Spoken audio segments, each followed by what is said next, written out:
hearty welcome, one and all, to our ancient play. Of tragedy and comedy, we've many things to say.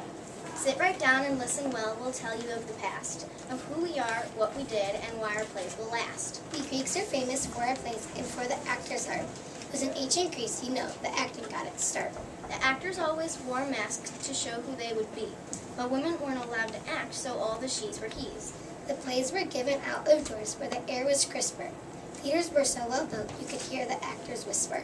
Comedies were non-stop fun and no one fell asleep. But Greeks liked tragedies the best and found them very deep. They told of strife, they told of fate, they told of death and more. The audience would moan and weep and sometimes cry for more. The writers of these ancient plays, poets they were called, had many other talents that kept us all enthralled. They had to write for dance and song, and they designed the sets. Directors and producers too, they really stood the test. But in the end, at break of day, the poet's play would start, and people in their hundreds watched the actors play their part. The contest would go on for days until the best play won. Then everyone would head for home at setting of the sun. The crowds are gone, the poets too, the wind alone still speaks, and reminds us all the greatest plays were written by the Greeks.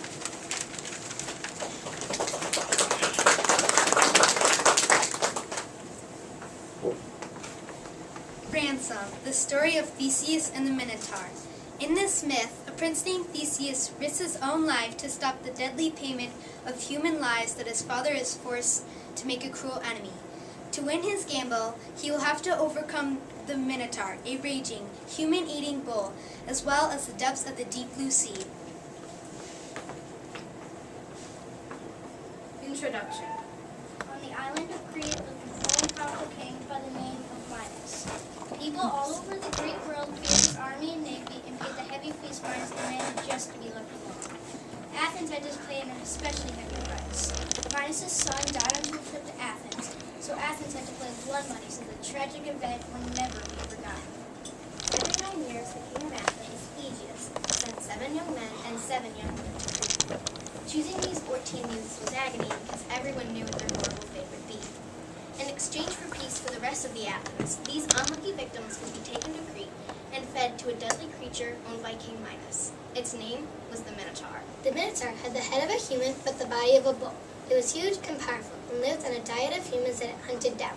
Because it was so deadly, Midas kept it in a massive maze called the labyrinth to make sure it would never escape. The victims from Athens were brought to the labyrinth one by one and left there until the Minotaur found them.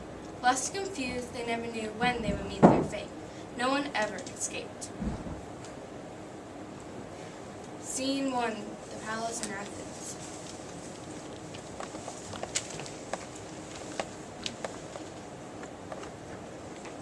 Your time is up.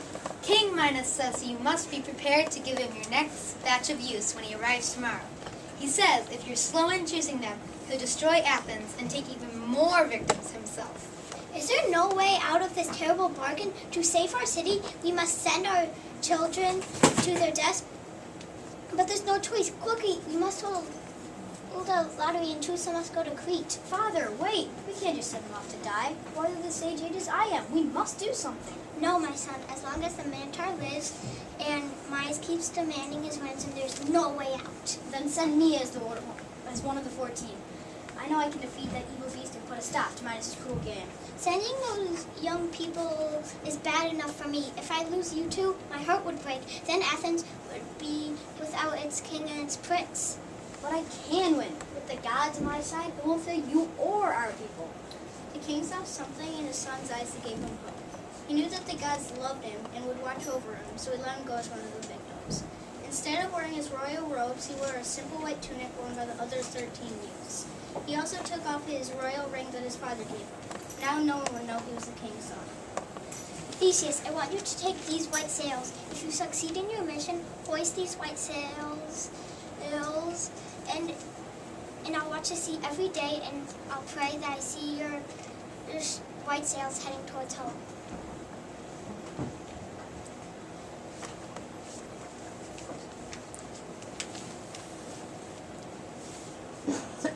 Scene 2, the journey to Crete. The next day, King Midas arrived to collect the victims. He gloated as the including Theseus were led onto the ship. Though Theseus stood tall all. His companions wept as they left their friends and family, expecting never to see them again.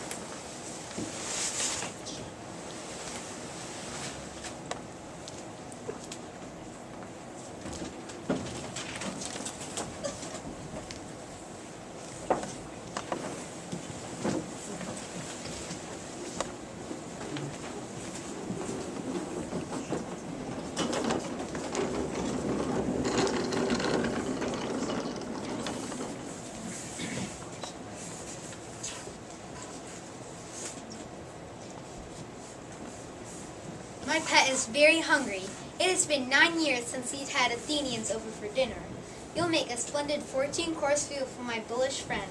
Watch out, King Minos. The gods will punish you for putting us through this torture. Oh, a rebel? I know the gods on the side of right, and that is our side. Oh, really? Let's check the score so far. You were chosen by lottery to become a human sacrifice. You were given a one-way ride to the bullpen of a man-eating monster, and you were abandoned by friends and family. Look at me, on the other hand. I'm a rich and powerful king.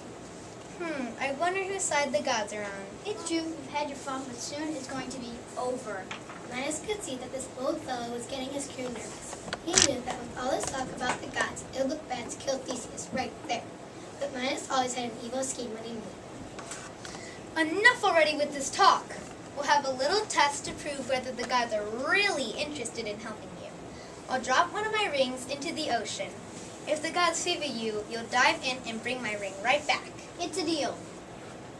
Minos took a plain-looking ring off his finger and threw it into the sea. Like a shot, Theseus dove off the side of the ship to retrieve it. But Your Highness, so if we wait for the youth to come back, he'll never catch up with our ship. We're leaving him there to drown. Oh, really? What a pity that would be. Anyone who doesn't obey my orders will be an appetizer for the Minotaur. So all the sails! Under the waves, Theseus tried to regret his boldness. His lungs were about to burst, and the water was cold and dark. How'd he ever find that ring? But the gods did not forget Theseus. Just when it seemed like he couldn't last any longer, Theseus found that he could breathe underwater. Just then he felt two things brush on either side of him. Sharks, his mind screamed.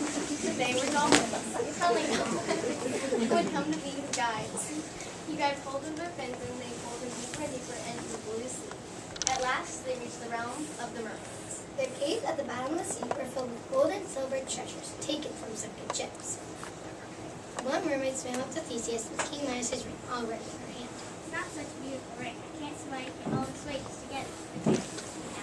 After that, the dolphins pulled Theseus back onto ahead of Minos' ship, so he was there to greet the king when the ship arrived. Minos was shocked, but said nothing until they ordered Theseus back with the other victims. Chain him up with all the others and take them to the palace dungeon. If the gods are really on his side, they'll save him for the Minotaur. No one else can.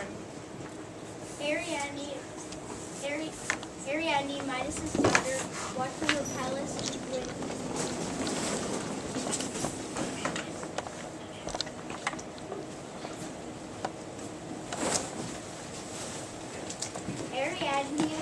Minos' daughter watched from her palace window as the victims trudged to the prison until they were let into the labyrinth. I wonder who that fellow's in the front of the line. He seems brave for someone who's about to die.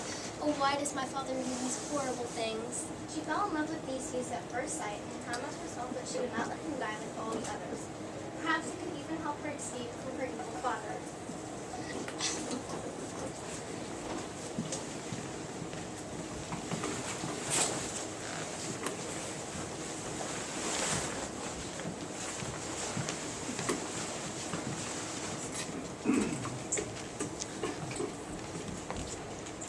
Scene 3, the plan.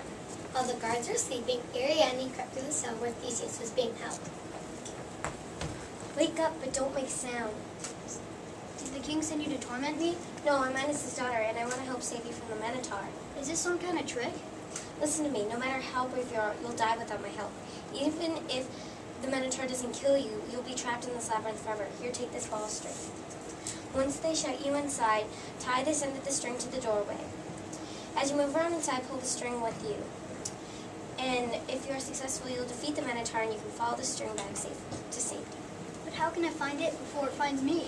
The Minotaur is lazy. It thinks it can find its victims anytime it wants. It sleeps late. You'll have to find it while it's sleeping and surprise it. That's your only hope of winning. How can I repay you for your help? Help me escape from this island. I can't stand my father's wicked ways. It's a deal. When my friends from Athens and I leave, we'll take you with us.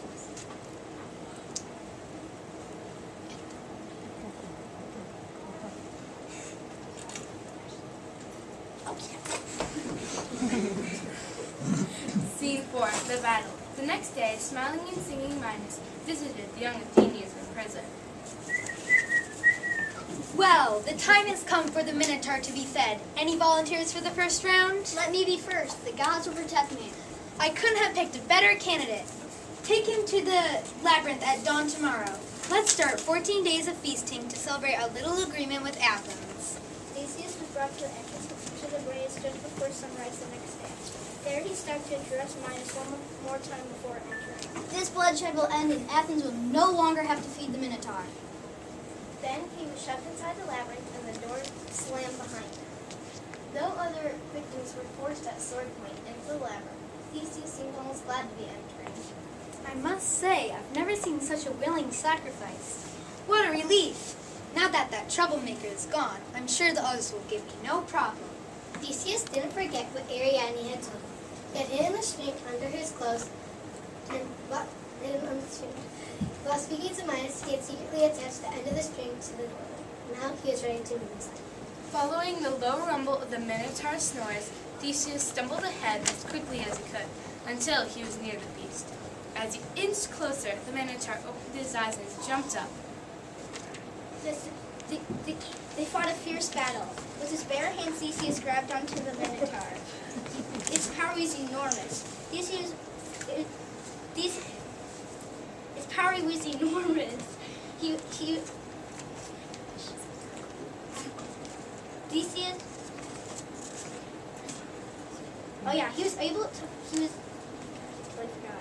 Get the better?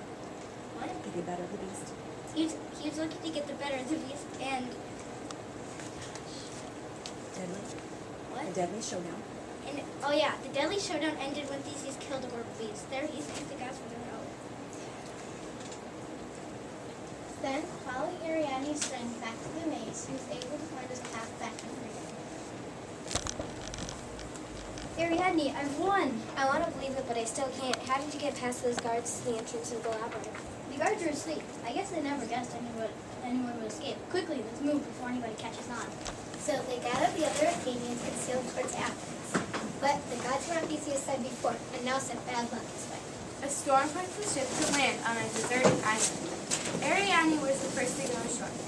Just as she reached shore, though, a powerful gust of wind drove the ship far out to sea again. By the time Theseus was able to force his way back to the island, Ariadne had died, probably of a broken heart. No one knows exactly what happened. What god would want such a terrible thing to take place? Only this was clear. When Theseus set sail for Athens, once again, he was so upset by Ariadne's death that he totally forgot to set his sails as he promised his father. The ship sailed on with black sails instead of white sails as he promised me. I see a ship. It looks like it's coming from Crete. It looks like the ship that carried my son away. Let sails be white. When the old man saw that the ship had black sails, his heart broke and he collapsed in grief, falling from his tower and into the sea. From then on, the sea was called by his name. Today, we still call it the Aegean Sea. All of Athens rejoiced because all the captives had been sent home alive and that the Minotaur had been killed. But Theseus couldn't celebrate that day. He had not only lost Ariadne, but he had lost his father as well. It was with a heavy heart that he became Athens' new king and began a brilliant career that some would say would bring democracy to the land of Greece. The end.